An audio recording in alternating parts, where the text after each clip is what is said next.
మెంతి ఆకు చట్నీ కొంచెం వేసేసుకుని తినేసే.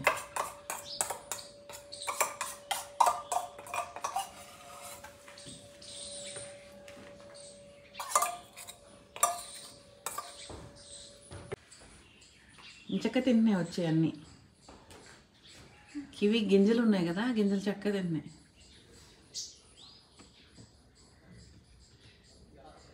పుల్ల పుల్లగా విటమిన్ సి దొరుకుతుంది. స్కిన్కి మంచిదమ్మా, తిను.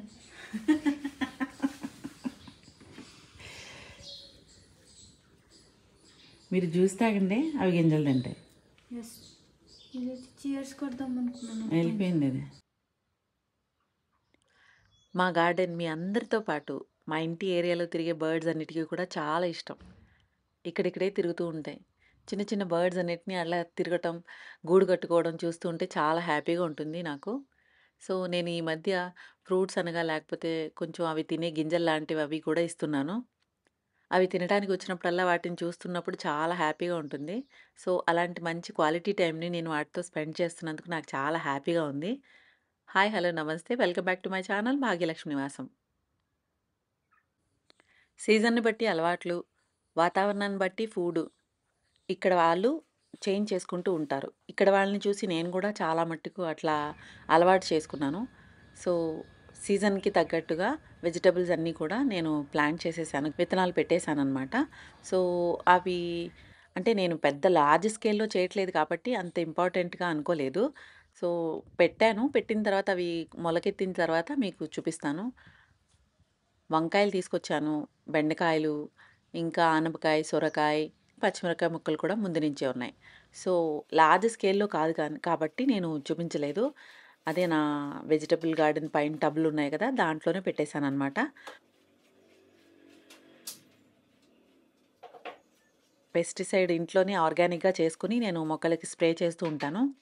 సో అది చేద్దామని ఈరోజు ప్లాన్ ఉంది. బట్ ఏమైందంటే వెదర్ అంతా కూడా సపోర్టివ్‌గా లేదు. అంటే బాగా ఎక్కువ ఎండగా ఉన్నప్పుడు మనం పెస్టిసైడ్ వేయకూడదు. పొద్దున్నే వేసేయాలి వేస్తే గనక. లేదంటే ఈవినింగ్ అవర్స్‌లో వేయాలనమాట. ఈరోజు మధ్యాహ్నం నుంచి పెస్టిసైడ్ వేద్దాము అని అనేసి స్ప్రే చేద్దాము అనేసి నేను చూస్తున్నాను. బట్ ఏమైంది, వెదర్ సడన్‌గా ఖరాబ్ అయిందనమాట. వర్షం పడేలా ఉంది. సో దాని గురించి నేను అది చేయలేకపోయాను. ఈ టైంలో ఇప్పుడేంటంటే వెదర్ చేంజ్ అయ్యే టైంలో మనకి పెస్ట్ అటాక్ అది ఎక్కువ జరుగుతూ ఉంటుంది. మందార చెట్లు, కరివేపాకు చెట్లు, చామంతి చెట్లు, ఇంకా కొన్ని కొన్ని వెజిటబుల్స్ వాటిలకన్నిటికీ కూడా చీడ పట్టే ఛాన్స్ ఉంటుందన్నమాట. సో మనం జాగ్రత్తగా ఈ టైంలో వాటిని కంట్రోల్ చేసుకుంటే గనక మనకి బెస్ట్ రిజల్ట్ ఉంటుంది సమ్మర్ టైం కల్లా. ఈరోజు ఏం చేయాలన్నది ముందు నుంచే మనం ప్లాన్‌గా ఉంటే గనక ఇంటి పనైనా, బయటికెళ్ళే పనైనా, గార్డెనింగ్ పనైనా గానీ చాలా ప్లాన్డ్‌గా అన్నీ వరుసగా జరిగిపోతూ ఉంటాయి. ఇంట్లో పనంతా ఫటాఫట్ అన్నీ చేసేసుకుని నేను డస్టింగ్ అది మామూలుగా రొటీన్‌గా చేసుకునే పనులు, నెక్స్ట్ వంటది కూడా చేసేసుకుని సో తర్వాత చూద్దాం. ఈ లోపులో వెదర్ ఏమన్నా కొంచెం క కవర్ అయితే గనక నేను స్ప్రే చేసేద్దాం మొక్కలకి అని అనుకున్నాను. బట్ ఇంకొకటేంటంటే వానొచ్చినప్పుడు అది కనుక మనం ఇంట్లో చేసిన పెస్టిసైడ్ వేస్తే గనుక ఆర్గానిక్‌ది అది ఎక్కువ సేపు నిలవదనమాట. సో ఆర్గానిక్‌ది ఎప్పుడు కూడా లాంగ్ టైమ్ ఉండేలాగా వేయాలి మనం.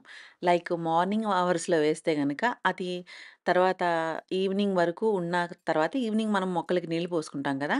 సో అలా అంత టైం వరకు కూడా అది పనిచేస్తుంది. మళ్ళీ నైట్ ఈవినింగ్ టైంలో ఇచ్చామనుకోండి, అంటే సాయంత్రం టైంలో ఇస్తే గనక తర్వాత రోజు మార్నింగ్ వరకు కూడా ఉంటుంది. అంటే ఏంటంటే అది కొంచెం పని చేయడానికి టైం కావాలనమాట. ఒక టైము. సో నేనిప్పుడు వర్షం వచ్చే టైంలో నేను పెస్టిసైడ్ చేసినా గానీ అది ఎక్కువ పనిచేసే అంత టైం దొరకదు దానికి వర్షం పడిందంటే. సో ఆర్గానిక్‌ది కాబట్టి ఆబ్వియస్‌లీ ఎక్కువగా పని చేయదనమాట. సో మనం బయట తీసుకొచ్చిన ఆర్గానిక్ కాకుండా బయట తీసుకొచ్చిన పెస్టిసైడ్‌లయితే గనక అవి కెమికల్‌వే కాబట్టి ఒకవేళ చేసినా గానీ అది ఇమ్మీడియేట్‌గా మీకు దాని పవర్‌తో అది పనిచేసే ఛాన్స్ ఉంటుంది. బట్ ఏంటంటే అది ఆర్గానిక్ కాదు కాబట్టి, కెమికల్‌ది కాబట్టి మనకి మంచిది కాదనమాట. సో మనం ఇట్లా ఎన్విరాన్మెంటల్ ఫ్రెండ్లీగా ఉండదనమాట గార్డెన్. లైక్ నేను బర్డ్స్ అది కూడా ఎక్కువ ఎంకరేజ్ చేస్తున్నాను కదా! సో అట్లాంటి టైంలో మనం కెమికల్ పెస్టిసైడ్ అవాయిడ్ చేయడమే బెటర్. సో నేను దాని గురించి వర్షం ఆగిపోయిన తర్వాతే స్ప్రే చేద్దాం అని చెప్పి డిసైడ్ అయ్యాను. ఈ లోపల మబ్బు ఇలాగ తగ్గేలా లేదు. సరేలే గార్డెను పని ఎలాగా ఆగిపోయింది. మా పాపకి ఎగ్జామ్స్ కూడా జరుగుతుంది. దానికి కొంచెం అదేంటంటే స్ట్రెస్ ఈటర్ అనమాట. కొంచెం ఎగ్జామ్స్ టైంలో ఏదో ఒకటి తింటూనే ఉంటుంది. లేదంటే నేనేం పెట్టలేదంటే కాఫీ తాగేస్తుంది. సో, ఈ కిటికీ క్లీన్ చేసేద్దాం మనిద్దరం కలిపి. తర్వాత నీకు కేక్ చేసి పెడతాను అని చెప్పి దానికి ఒక బిస్కెట్ ఇచ్చాననమాట. సో, అది నాకు హెల్ప్ చేసింది. కిటికీ అంతా క్లీన్ చేసింది. పిల్లలకి నేను పని కూడా అన్నీ చెప్తూ ఉంటానండి. ఎందుకంటే పిల్లలకి మనం ఇప్పటి నుంచి చెప్పకపోతే వాళ్ళు ఎవ్వరు చెప్తారు.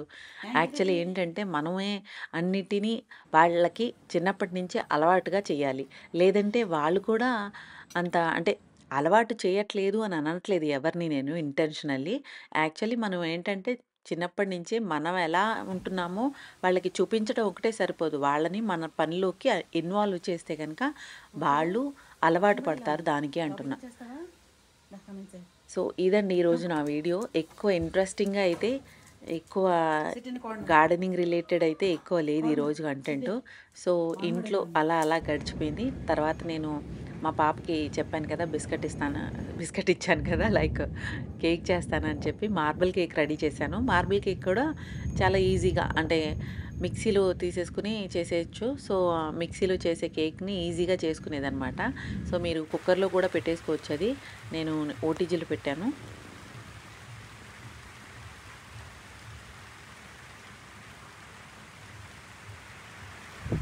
ఫైనల్లీ వర్షం స్టార్ట్ అయిపోయింది. వానలో అలా మొక్కల్ని తడుస్తూ ఉంటే చాలా హ్యాపీగా ఉంటుంది. ఎందుకంటే వాటి మీద ఉన్న మట్టి అంతా కూడా వెలిసిపోతుంది. చాలా నీట్‌గా షైన్ అవుతాయన్నమాట ఆకులు. మామూలుగా మనం నీళ్ళతో స్ప్రే చేసినా గానీ అంత షైన్ అవ్వవన్నమాట ఆకులవి కూడా. వాన నీళ్ళకి చాలా మంచి షైనింగ్ వస్తుందన్నమాట. సో, వాటిని అలా క్లీన్ అవ్వటం చూస్తూ ఉంటే గార్డెన్ అంతా కూడా అదో రకమైన షైనింగ్ వస్తుంది. చూస్తుంటే చాలా హ్యాపీగా ఉందన్నమాట నాకు.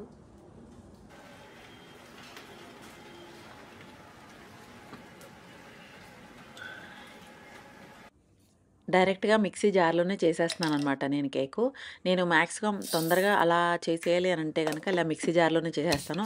చిన్న దాల్చిన చెక్క, ఒక కప్పు పంచదార, చక్కగా మిక్సీ పొడి కొట్టేసుకున్న తర్వాత, ఒక పెద్ద కప్పు మైదా పిండి. మీరు మళ్ళీ దీంట్లో గోధుమ పిండి అవన్నీ ఏస్తే గనక హెల్తీ వెర్షన్ అయిపోతుంది గానీ, డెన్స్‌గా అయిపోతుంది కేకు. సో, ఓన్లీ మైదా పిండి ఒకటే యాడ్ చేశాను. దాని తర్వాత నెయ్యి యాడ్ చేశాను, 2 కోడిగుడ్లు, ఇంకా vanilla essence. Eno packet rise అవ్వడానికి ఈనో ప్యాకెట్ ఏస్తే గనక చాలా మంచిగా రైజ్ అవుతుంది. చాలా బావుంటుందనమాట కేకు. సో, లాస్ట్‌లో ఏంటంటే ఒక పావు కప్పు పెరుగు కూడా యాడ్ చేయాలి. ఈనో రైజ్ అవ్వడానికి హెల్ప్ చేస్తుందనమాట పెరుగు. సో, ఇందులో నేను 2 కోడిగుడ్లు కొట్టాను. మీకు కావాలంటే గనక ఇంకో కోడిగుడ్డు ఎక్స్‌ట్రా కొట్టుకున్నా బావుంటుంది కేకు. సో, మార్బుల్ కేక్ ఎలా చేయాలంటే గనక ఫస్టు కేక్ బ్యాటర్‌ని కొంచెం వేసేసిన తర్వాత నా దగ్గర చాక్లెటు విప్ క్రీమ్ గనాష్ ఉందనమాట. సో, అదే గనాష్‌ని యాడ్ చేసేసాను. మీరు కావాలంటే నటెల్లా యాడ్ చేసుకోవచ్చు. లేకపోతే గనక పీనట్ బటర్ కూడా వేసుకోవచ్చు. లేదంటే హర్షీ సిరప్ ఉంటుంది కదా! అది వేసుకొని ఇలా మనం ఒక చాప్ స్టిక్స్‌తో ఇట్లా ఇట్లా అనేస్తే గనక అదొక ఫ్లవర్ షేప్‌లో వస్తుంది. తర్వాత మళ్ళీ అలా 3 బ్యాచుల కింద వేశాననమాట నేను. ఒకేసారి వేసుకున్నా కూడా బా వస్తుంది. బట్ నాకిలా 3 టైమ్స్ వేస్తే గనక ఎక్కువగా అంటే షుగర్ తక్కువేశాను కదా నేను. సో, ఇది చాక్లెట్ కొంచెం అంతా కోట్ అవుతుంది. కేక్ అంతా కూడా ఈవెన్‌లీ వస్తుందనేసి నేనిలా చేశాననమాట. సో, ఇదండి నా రెసిపీ. మీకు నచ్చినట్లయితే గనక please like, share and subscribe my channel. And ఇంకొకటేంటంటే ఈరోజు కంటెంట్ పెద్దగా ఎక్కువ గార్డెనింగ్‌కి రిలేటెడ్ ఏమీ లేదు. సో, నెక్స్ట్ టైమ్ వీడియోలో నేను పోస్ట్ చేస్తాను. తప్పకుండా చూడండి. Thank you for watching. Happy gardening, happy home making.